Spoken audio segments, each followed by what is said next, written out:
Your story sounds like a movie. Sometimes I can hardly believe it myself. Sometimes I like there was a day, I think this was last week. I woke up and for like 10 seconds I was completely disoriented. I didn't recognize where I was.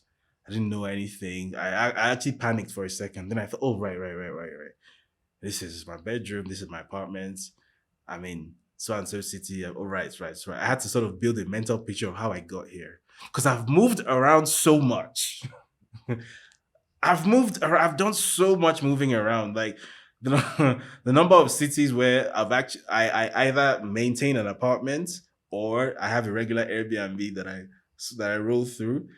It's sometimes I think, well, and this is why I think last time we spoke, I mentioned to you that this is the career you do 4, 5, 6 years and then you retire. This isn't something you do for a lifetime. It's like I can't imagine myself being like 40 and having to do this. Hmm. I really can't imagine it.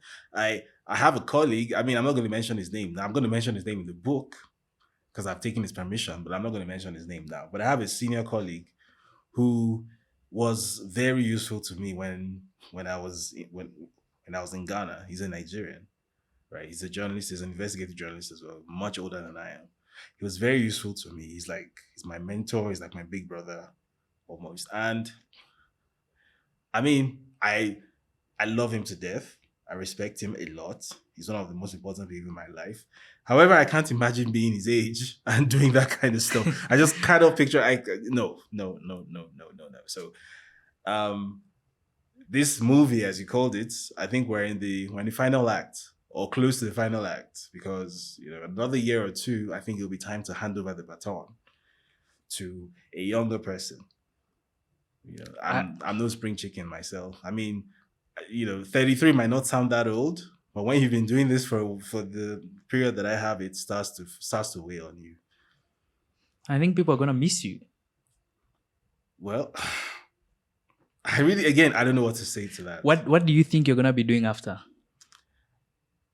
To be honest with you, I think I'm always going to be in the ecosystem. I don't think I'm ever at this point. I don't think I'm ever going to, Completely be out of it. be in an accountant, become an accountant and work 9 to 5 in some back office somewhere. I don't think that's feasible. I don't think that's ever going to happen at this point. I think a certain Rubicon has been crossed. Whether I like it or not, I'm always going to be in the public eye in some form or the other. So I think I am going to be in the media ecosystem in some form. However, hopping from plane to plane, investigating stories across borders, pissing off powerful people in governments across the continent, all that kind of stuff that I've been doing for years. Nah, it's something it's a young person's game.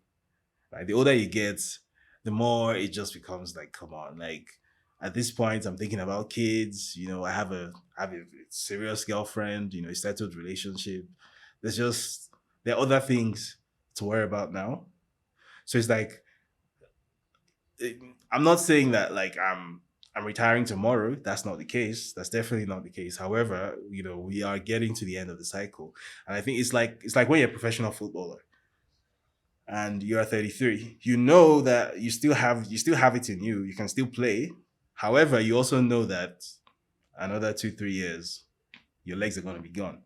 I see it in a similar way. Like you know that you're getting to the end of your prime, so it's time to pack it in.